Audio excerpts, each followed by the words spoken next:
Bonjour à toutes et à tous, ici Moontorus et bienvenue dans ce Morning Bull Run. On est lundi de bonne heure et de bonne humeur. On va parler du marché. Alors évidemment c'est un peu plus calme que d'habitude parce que on est en fin juillet, début août, donc ça va pas bouger plus que ça sur les jours à venir. Donc sur le mois on voit qu'on a une belle map extrêmement verte. Sur la semaine c'est un peu plus rouge. Et sur la journée, évidemment, la journée vient de commencer.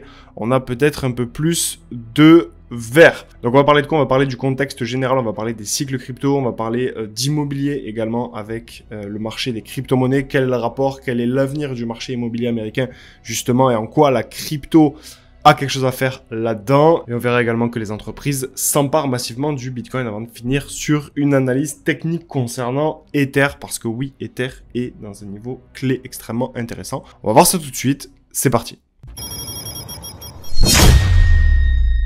Et on commence avec cet article qui dit que en 2026, l'année pourrait réellement propulser le Bitcoin au cœur de la finance mondiale. Alors c'est un article qui concerne les propos qui ont été tenus par Matt Hougan, qui est le directeur des investissements chez Bitwise et qui anticipe une année 2026 favorable au Bitcoin avec une dynamique portée par l'adoption institutionnelle et un événement macroéconomique nouveau. Donc il nous dit quoi? Il nous dit déjà que on a potentiellement la fin d'un modèle basé sur les halvings. Donc le cycle des 4 ans du Bitcoin, historiquement déclenché par les halvings, donc la réduction de la récompense attribuée aux mineurs, n'a plus autant d'impact. Donc selon lui, l'effet du halving s'atténue de plus en plus. La part de BTC nouvellement émis est de plus en plus faible par rapport au stock total. La rareté n'a plus le même effet. Donc la conclusion, c'est que les investisseurs doivent changer de grille de lecture.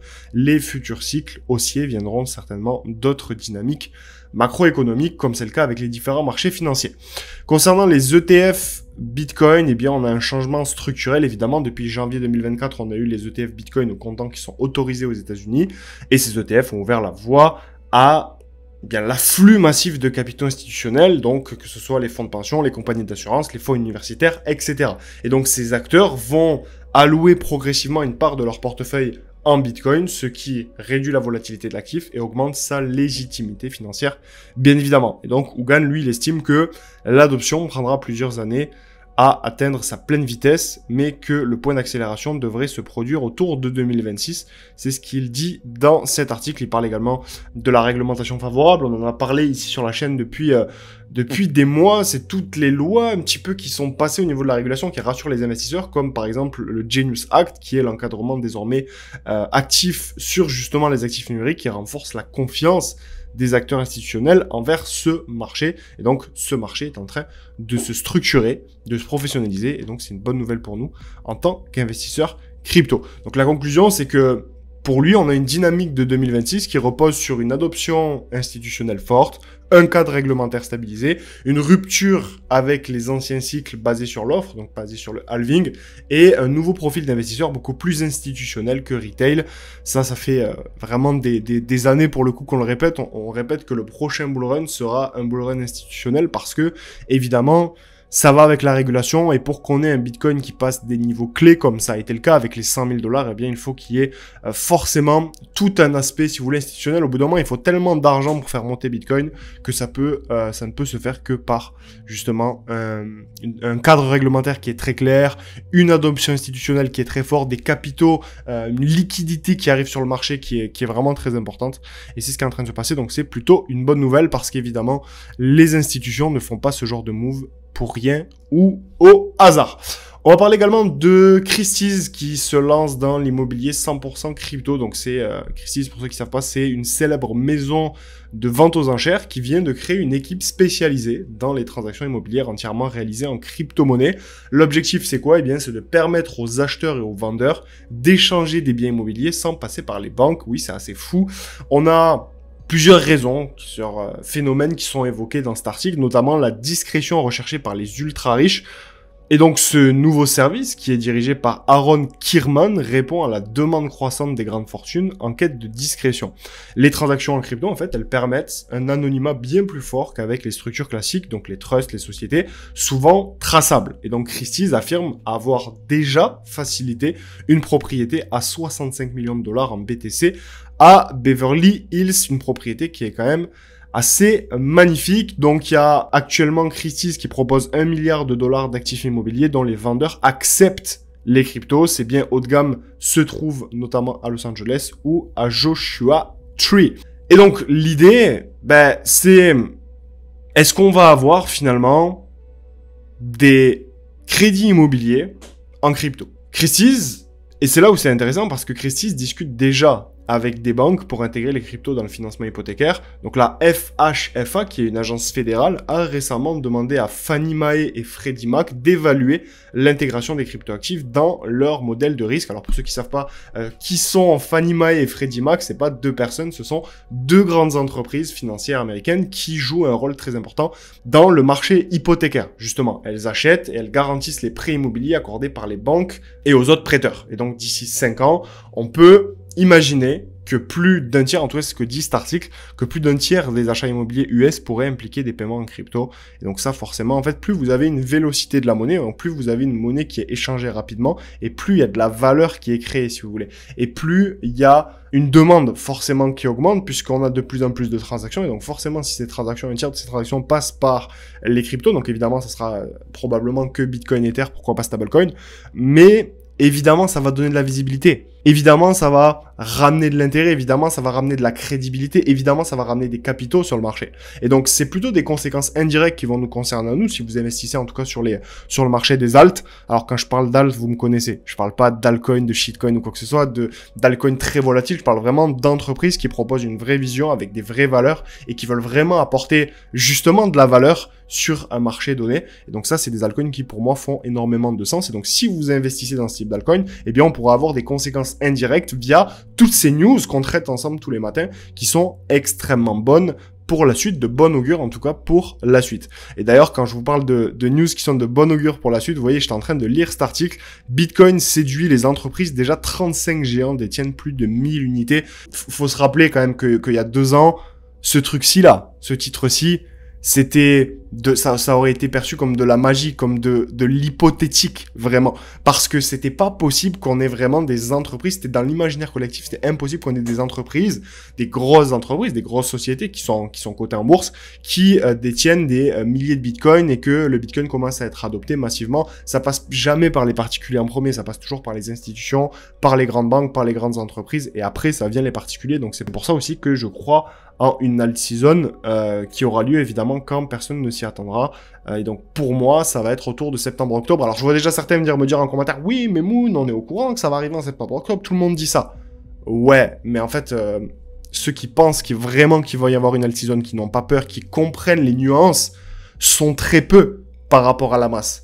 C'est une minorité de gens, même si vous pensez, puisque vous êtes tout le temps dans la crypto au quotidien, que c'est une majorité de personnes, eh bien c'est un biais psychologique. Évidemment que le particulier de base, la masse, n'est pas du tout au courant de ce qui est en train de se passer. Et pour elle, le Bitcoin, c'est une monnaie numérique un peu vague, un peu floue, et on est toujours sur quelque chose de très spéculatif, de très incompris par la masse. Et donc c'est là où on voit qu'il y a énormément de marge. Et quand on met face à cette marge des éléments fondamentaux comme ceci, déjà 35 géants détiennent plus de 1000 unités de Bitcoin, sans compter les ETF, sans compter tout ça. Eh bien en fait, ça veut dire qu'il y a un 2 poids 2 mesures qui va venir forcément se réguler au bout d'un moment, et forcément les particuliers vont être touchés par l'adoption des cryptos. C'est juste qu'il va falloir un petit peu être patient.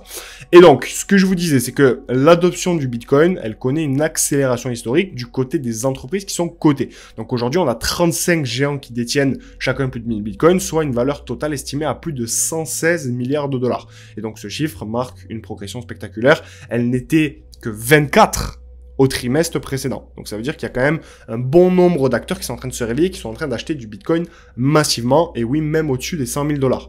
Donc on a un phénomène, donc là vous avez un graphe, hein, le graphe parle de lui-même, et pour moi c'est un graphe qui ne va cesser évidemment d'augmenter. On a une vague d'accumulation qui survient juste après un décret signé par Donald Trump, c'est pas un hasard, ordonnant la création d'une réserve fédérale de Bitcoin aux États-Unis. Donc c'est une décision qui confère au BTC un statut stratégique pour la première puissance mondiale, malgré que beaucoup aient fait la gueule au début parce que Donald Trump, ou en tout cas plutôt les États-Unis, n'achetaient pas directement de Bitcoin, ce qui d'ailleurs a été modifié par la suite. Donc on a des chiffres qui parlent qui parlent d'eux-mêmes. Plus de 35% de hausse des achats de BTC par les entreprises entre le Q1 et le Q2 2025. Donc ça, c'est la vraie data. C'est super intéressant. On est passé de 99 857 Bitcoin à 134 456. Le Bitcoin vient de dépasser Amazon, et ça, c'est assez fou, en valorisation boursière. Donc 2,3 trillions de dollars. Et 278 entreprises cotées détiennent aujourd'hui du BTC contre 124 il y a quelques semaines. Donc on a clairement une accélération de l'adoption, de la régulation, de l'acceptation et de l'adoption de Bitcoin par les grandes banques et les grandes entreprises. Et donc forcément, ça va avoir des conséquences sur l'entièreté du marché des cryptos. J'entends souvent des personnes qui me disent que, ben ouais, moi je suis que Bitcoin Ether. Ouais, ça peut être une stratégie, pourquoi pas? Mais en fait, tout dépend de ton niveau de conscience, de ton niveau de profondeur et ton niveau de risque. Et quand on parle de risque, attention, ce n'est pas le risque face aux actifs. Pour moi, le risque, il est pas là. Pour moi, le risque, il est par rapport à la personne, la compréhension qu'a la personne du marché, la vision qu'a la personne du marché, les convictions qu'a la personne en fonction du marché. Il est là, le risque. Parce que investir dans des altcoins, ça peut être dans le top 10, par exemple. Est-ce que c'est forcément plus risqué? Alors quand on parle de risque, il faut parler de rendement, d'accord? C'est les deux faces d'une même pièce. Risque et rendement, est-ce que c'est forcément plus risqué par rapport à un rendement potentiel qu'investir sur le BTC ou sur l'Ether? Je ne suis pas sûr, ça dépend des profils. Après, c'est une question d'allocation, c'est une question de vision. Il n'y a pas de bonne réponse à ça. Pour moi, c'est vraiment un débat qui est assez ouvert. Mais au vu de ce qui se passe, forcément, pour moi, il va y avoir des conséquences. C'est ça que je veux que vous reteniez de ce morning. Qu'il va y avoir des conséquences sur le marché des cryptos tout entier via toutes les news qu'on suit au quotidien. Donc d'ailleurs, n'hésitez pas à vous abonner à la chaîne YouTube, à rejoindre le canal Telegram spécialement dédié à la crypto. Le lien se trouve en description. Et je vous laisse avec Apollo Taurus pour la partie technique, l'analyse des graphiques concernant Ether. Je vous dis à très vite. Ciao, ciao. Bonjour les Taurus, ici Apollo, ravi de vous retrouver sur ce début de semaine, sur votre Morning Bull Run pour bien démarrer la semaine. On se retrouve sur les graphiques, évidemment avec Ethereum, puisque on a un Ethereum qui a pas mal rattrapé son retard sur ces derniers mois depuis le point bas.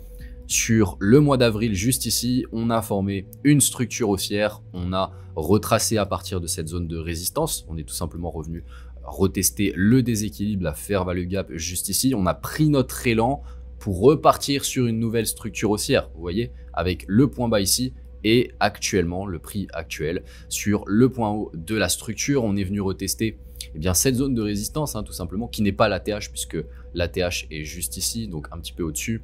Mais vous voyez que la semaine dernière, on a consolidé sur cette zone de résistance. La demande reste tout de même assez forte, on peut le voir, puisque sur ce début de semaine, on se maintient en tout cas sur ces niveaux. Alors, il faut noter tout de même qu'on a la fair value gap juste en dessous. Donc ce qu'on pourrait avoir, c'est tout simplement la même chose que ce qu'on a eu ici. Vous voyez, par exemple, sur la semaine du 16 juin, on est venu liquider tout le monde sous ces points bas. On pourrait avoir vraiment le même pattern qui se forme sur Ethereum dans les prochaines semaines avant de pouvoir continuer et break les plus hauts pour partir en découverte de prix sur Ethereum. Surtout dans un contexte où, je le rappelle, on est sur une semaine NFP et on est également sur la semaine de la décision des taux d'intérêt. Ok, donc c'est mercredi exactement, le 30 juillet. Si on a un maintien des taux, on pourrait avoir un marché relativement déçu. Ok, toujours dans cette optique d'avoir une baisse des taux d'intérêt sur le reste de l'année 2025. Mais ça pourrait avoir un impact à court terme de consolidation, voire de retracement, ok, sur les cryptos. Donc ça correspondrait bien finalement au fait de venir consolider, revenir dans ce déséquilibre, prendre la liquidité nécessaire avant de partir sur des nouveaux plus hauts. Et finalement au niveau du Total 3, donc le crypto market cap en excluant BTC et Ethereum, vous voyez que sur cette expansion qu'on a eue durant le mois de novembre, on est venu chercher l'ATH brièvement, on est venu chercher ce plus haut et on a retracé à partir de là à l'intérieur de la dernière structure haussière qui se trouve entre ce point bas et ce point haut. Vous voyez que si je trace le Fibonacci sur ces niveaux-ci, on va voir que le prix est revenu quasiment retester les 0,618, le ratio d'or de Fibonacci. En tout cas, on est revenu en dessous des 0,5 avec un pattern de réaccumulation 1, 2, 3. On est venu retester cette zone de fair value gap et également le breaker qui se trouvait sur ces niveaux. Donc, magnifique retracement ici. À partir de là, on est venu break. On a clôturé au-dessus des corps du dernier mouvement. Vous voyez, à partir de la semaine du 21 et vraiment valider le mouvement à partir de la semaine du 5 mai. On est venu retester avec la troisième touche, la trendline baissière, nouveau retracement. Ici, prise de liquidité avant la dernière expansion et sur ces 4-5 dernières semaines, eh bien tout simplement, on est venu valider la cassure de la trendline baissière, donc tout simplement un mouvement de continuation de la tendance qui se dessine depuis maintenant les plus bas sur ces niveaux-ci depuis l'année 2023. La semaine dernière, on a eu une petite période de temporisation, avec une bougie quasiment sans corps. Ça montre tout simplement des prises de profit et des mouvements vendeurs. Donc on a un transfert qui se fait entre les mains faibles et les mains fortes. Et tout simplement, on peut s'attendre dans les prochaines semaines, les prochains mois, à venir continuer la tendance haussière, le bull market, sur les cryptos. Chers Taurus, c'est la fin de ce morning. Laissez un like à la vidéo si elle vous a aidé. Abonnez-vous à la chaîne pour être certain de ne rien manquer. Rejoignez également les canaux Telegram avec le lien en description. Sur ce, je vous souhaite un magnifique début de semaine. Je vous dis à très vite. C'était Apollo. Ciao, ciao.